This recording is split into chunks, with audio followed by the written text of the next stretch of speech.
Good day, everyone, and welcome to Home at the Hollow, and welcome to my kitchen. Thank you so much for joining me today. Today's recipe I'm sharing is one I love so much, and that is for my beef short ribs and cheese grits. I've had turkey ham over the holidays, and this year I wanted to do something a little bit different, and one that I knew everyone would enjoy. So without further ado, beef short ribs. So as you can see, I've got my Dutch oven happening, and I just love this Dutch oven. I've got 4 strips of bacon, and I am going to fry mine a crisp bacon and drain it and save it for topping our short ribs with. But all of the bacon grease that's left behind, we're going to brown the ribs in. Of course, I'm going to show you guys that too, but have a little bit of I think you guys can see a little bit of olive oil on standby in case you don't have enough bacon grease to properly brown your ribs with. The first thing that I want to do when I'm starting my short ribs is, of course, with my short ribs, I've got I think about 5 here. I have 1/4 cup of all-purpose flour that I'm going to leave just plain flour, and an extra bowl here. But the first thing I want to do is to salt and pepper the ribs themselves. I know some of you might say, well, why don't you just, salt the flour? Well, I probably could, but I'm not really sure how much it's going to stay on there. So I'm going to just be generous. And of course, you can always add a little extra. Yum. Even though they're not cooked yet, it's going to be so good. And just give them a good go around in the flour. And just make sure you coat every bit of it, because of course it will become obvious in a few minutes. And just set it aside, and just kind of go along. If you need to grab a little bit more flour, depending on how many ribs you have, I may very well have to get a little bit more myself. And there you go. So I'm going to carry on with this, and we will go to step 2 in just a moment. So I pretty much have them covered. I'm going to go back and check. I do have a little bit of flour left. I have not added any more. And these were 5 short ribs. Sometimes you can find them. I have seen them boneless and long, and those are okay too.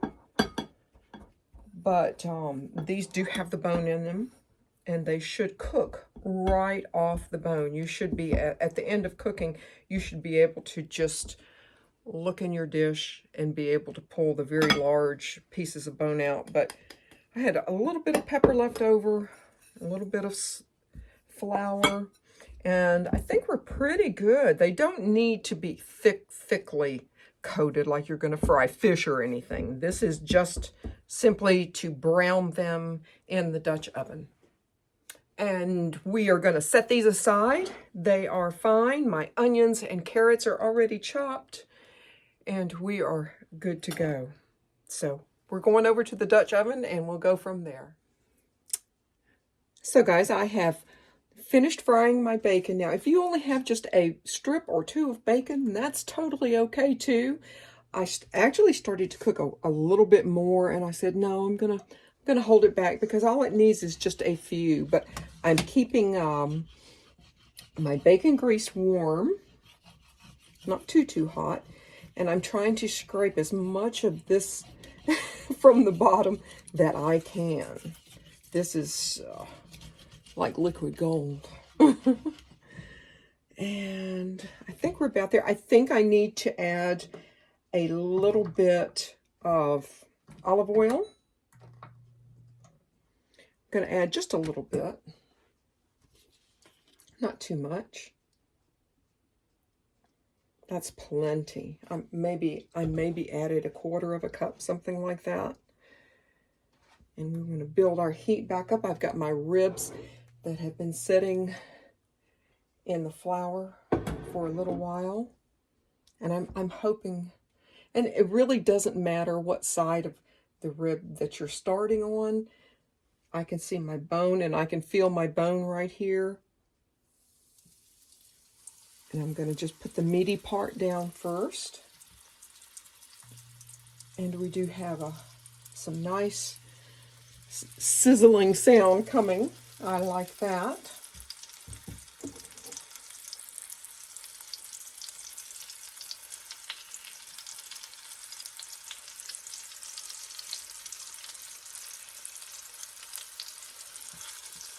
And what I'm going to do is I'm going to turn this up and I'm going to let this brown on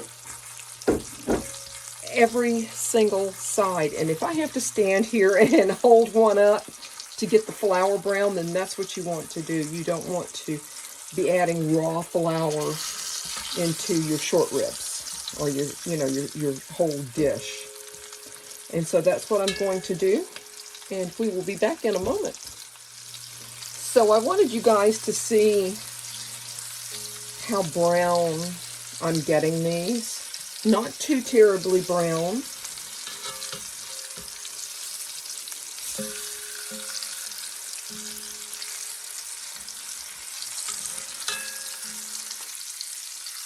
And there you go. It takes probably, depending of course on your heat and everything that you've got happening, but it probably takes maybe a couple of minutes per side. As long as you have proper heat going, and you certainly don't want to, scorch it either. And so I'm going to just let these go a few more minutes, and we'll carry on.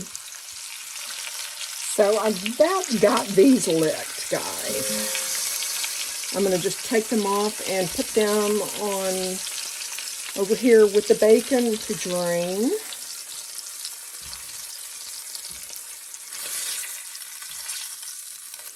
And you can see just, because you definitely want to brown.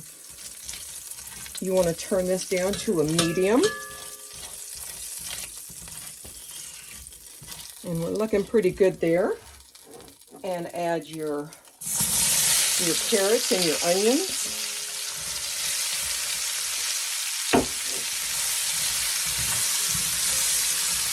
I kind of went a little heavy on the carrots. I started looking through the fridge, and I got out as many carrots as what's in the recipe book, and then I said, well, I've only got 2 or 3 more. So, whatever kind of cut you want to do on your carrots is totally fine. I wouldn't cut them too small or too finely, mostly because this is going to really cook pretty darn good in the oven. And you don't want your carrots to disappear. And the same goes with your onions. I left mine chunky. I think you guys can see here, I left mine chunky. So, because if they cook down, they cook down, and if they don't, that's okay too. So I'm going to brown these and cook this on medium, probably for about 3 minutes.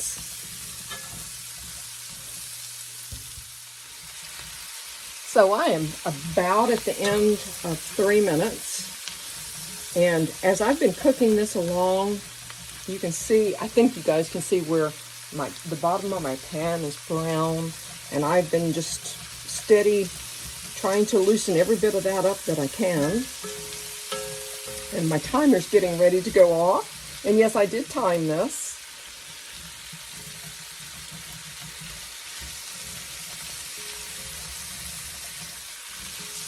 And what I'm going to do is I'm going to start adding this. I do not drink wine. I do not have any wine in the house, much less red wine. So there's my timer. So I'm going to add, I think,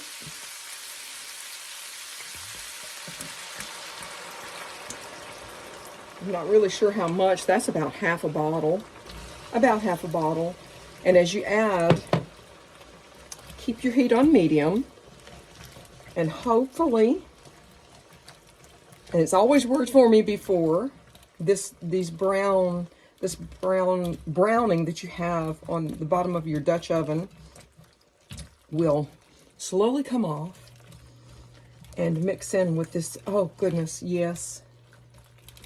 Well, I can feel the bottom of my pan, and the red wine has totally loosened it off. I think I'm going to add a little bit more.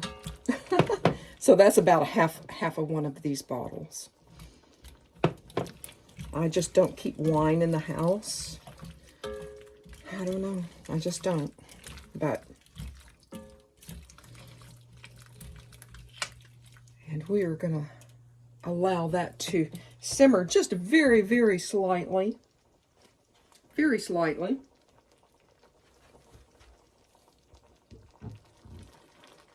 So this has come up to pretty much a pretty good simmer. I'm going to lower it just slightly.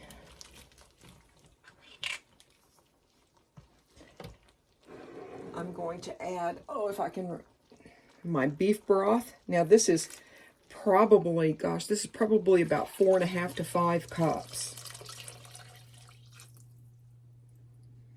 And I do have some extra standing by, just in case you might need it. I'm going to add a little bit, just a little bit, I mean a pinch, slight pinch of some salt.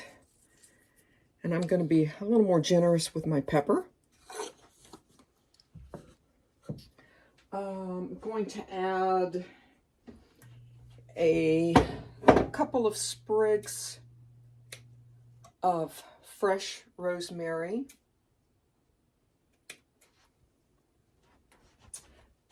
I'm going to add just a wee bit. I don't have any fresh thyme, unfortunately, so I'm going to add maybe about 1/4 teaspoon of either thyme leaves or ground thyme. The thing with thyme, you don't want to add too much. Less is better. With thyme, if you add too much, whatever it is that you're cooking will start to taste soapy. And, you know, I can't explain it anything other than that. But what I'm going to do while it's still on medium, I'm going to add my ribs and get these nestled down in here.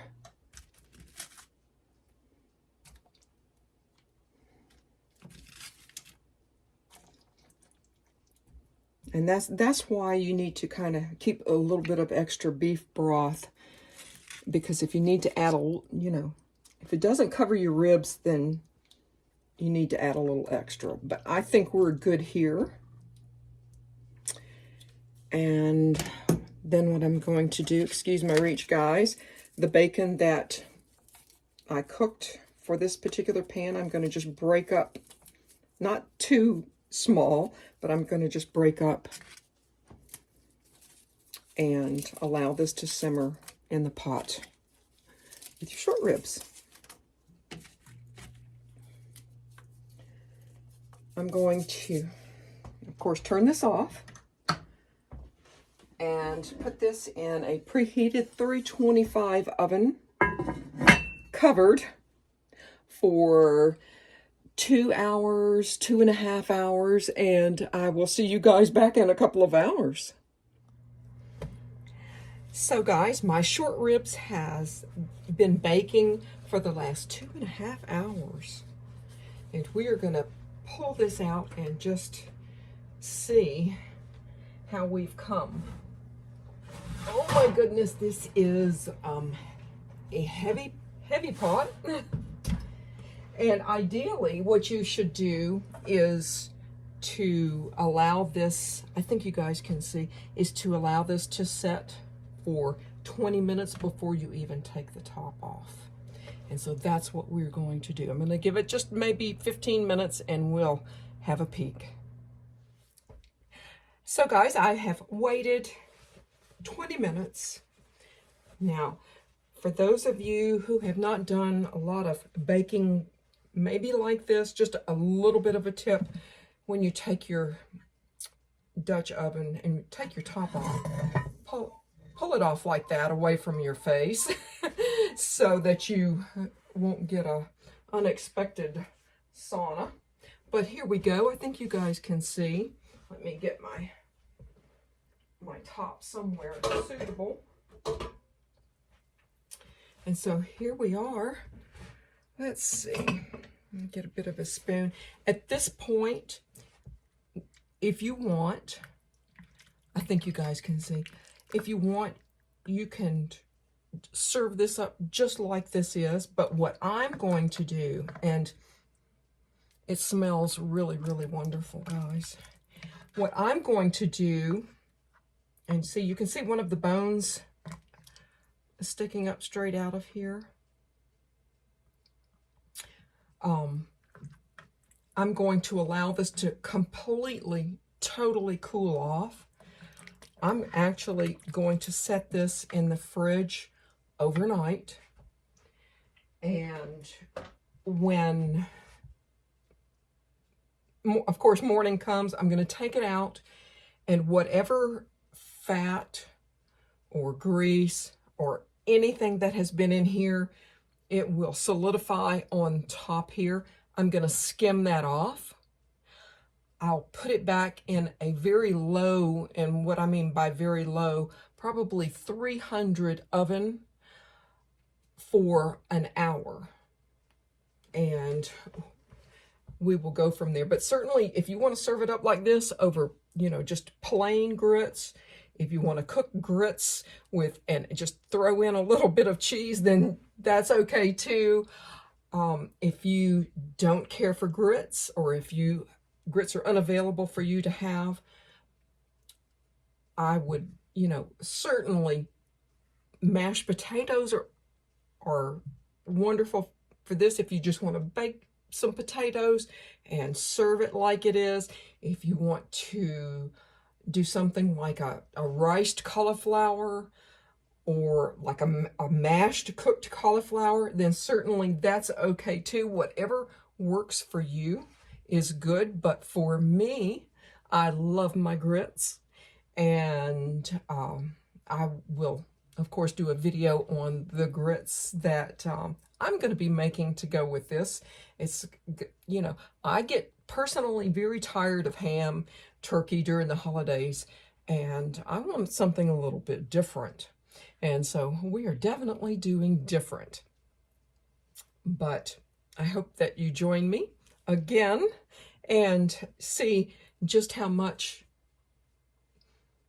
that we can skim off of this.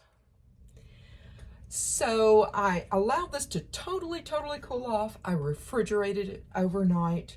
And so if you are squeamish about looking at fat and grease and things like that, just turn away for a little while. How about? But this is how I like to cook my short ribs.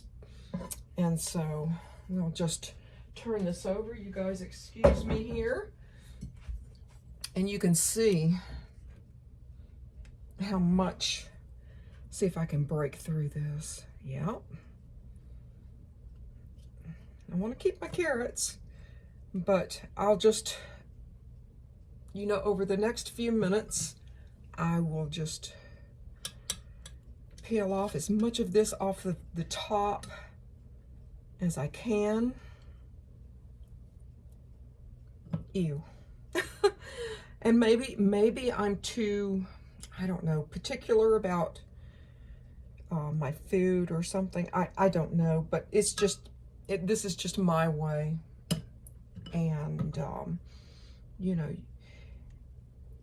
it really depends on you and your family, right? But after I finish getting this done, I'm not going to bore you with it, but after I finish getting this done, 300 degrees, maybe, probably another hour. And, you know, pull it out and take a good look at it. Covered, of course, always covered. Take it out, have a good look at it. And then, oh my goodness, I know you guys are going to enjoy this. But I'm going to come back after mine is done and plated up, and we'll have a wee bit of a chat.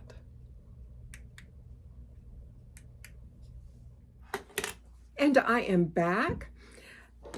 I want you guys to see, I've been noshing on this a little bit. I have to admit, I've been noshing on this a little bit, but I think that you guys can see. If I turn it, it is definitely going to spill. This makes the most wonderful